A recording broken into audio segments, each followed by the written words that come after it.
Olá, fera! Nessa questão ele quer que a gente encontre o valor da força eletromotriz induzida e o sentido da corrente induzida aqui nessa espira ao diminuir essa área.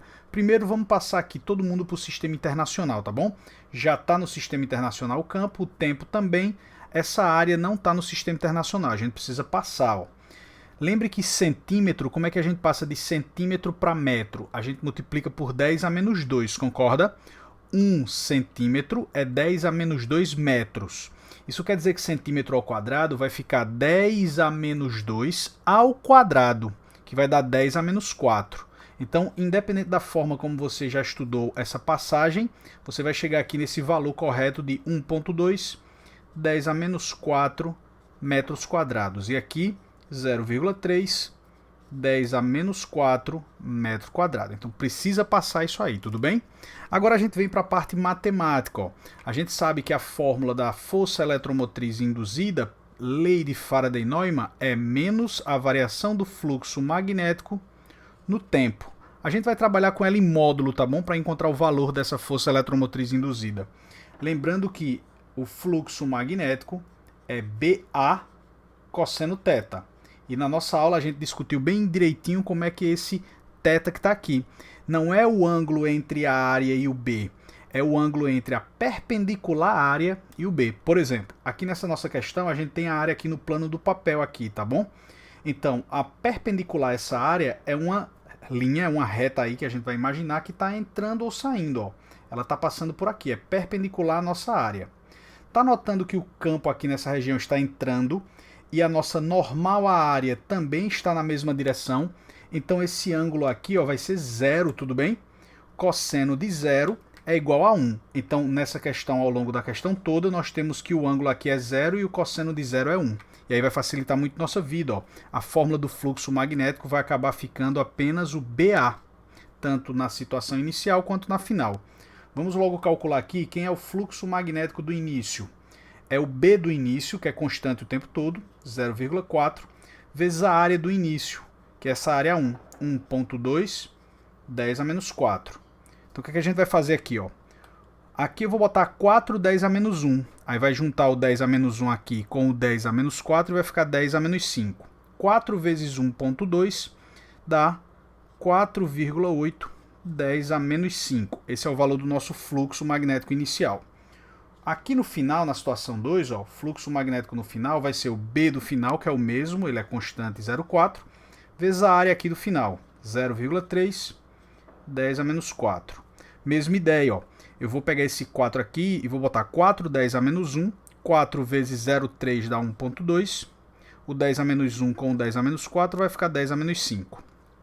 A variação do fluxo magnético vai dar o fluxo magnético final, 1,2 10 a menos 5, menos o fluxo magnético inicial, 4,8 10 a menos 5. Logo, essa nossa variação do fluxo magnético aqui vai dar menos 3,6 10 a menos 5. Tá aqui ela, ó. Beleza? Se a gente quiser trabalhar, pode trabalhar em módulo, senão eu posso deixar com sinal ali. Fique à vontade, vai chegar no resultado correto. Eu vou apagar essa parte aqui de cima dos dados para que a gente volte e faça a conta, tudo bem? Então vamos lá, eu vou apagar essa parte de cá. O que a gente vai fazer agora é aplicar a equação da lei de Faraday-Neumann. Força eletromotriz induzida vai ser o negativo, variação do fluxo magnético, menos 3,6 10 a menos 5, dividido pelo tempo. Ó. E o tempo era de 0,1 segundo, ou seja, 10 a menos 1 segundo. Está tudo no sistema internacional, ó, menos com menos vai dar mais. Por isso que a gente poderia tranquilamente trabalhar com o módulo. E aqui vai subir, vai ficar um número positivo. Ó. 10 a menos 1 sobe e fica 10 a mais 1. Então vai ficar 3,6.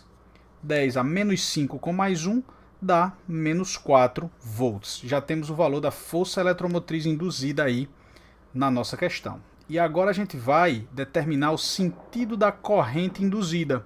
Porque a gente aprendeu aí pela lei de Lenz que essa corrente induzida vai aparecer para se opor à variação do fluxo magnético.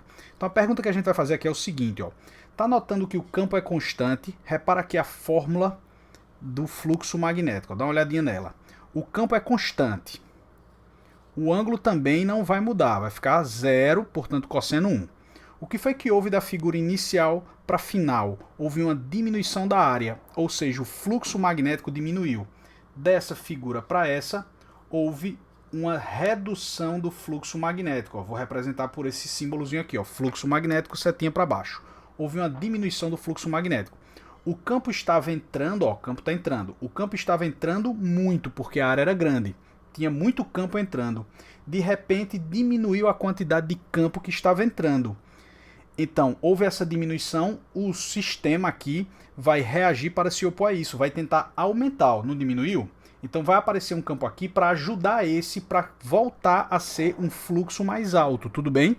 Lembre que essa corrente vai aparecer para criar um campo, para se opor ao que houve com o fluxo magnético. Nesse caso, diminuiu o fluxo magnético e estava entrando. Então, diminuiu o fluxo magnético, vai aparecer uma corrente para criar um campo, ajudando esse campo que está aqui para eles se somarem, para voltar a ser grande. Entendeu a ideia? Massa. Então, o campo induzido aqui, que vai ter que surgir aqui no meio, vai ter que ser um campo induzido, eu vou apagar isso aqui só para poder desenhar. Vai ter que ser um campo induzido entrando, ó, vou chamar de BI, campo induzido. Ele vai ter que entrar aqui, ó, na nossa espira. Por quê? Para poder se juntar com esse outro campo para voltar a crescer o fluxo magnético, já que a gente diminuiu. Ok? Então, pela regra da mão direita aqui, Oersted, para o campo aqui no centro ser para dentro, a corrente vai ter que girar aqui, ó, no sentido horário. E aí o campo lá dentro vai ficar para dentro, beleza? Se por acaso a gente botasse no anti-horário, ó, o campo estaria saindo e ia subtrair, ia diminuir mais ainda o fluxo. A gente não quer diminuir, quer aumentar. Então a corrente aqui teria que ficar girando no sentido horário. A corrente induzida está no sentido horário. E aí a gente termina a questão com o valor da força eletromotriz induzida e o sentido da corrente induzida. Um forte abraço e até a próxima.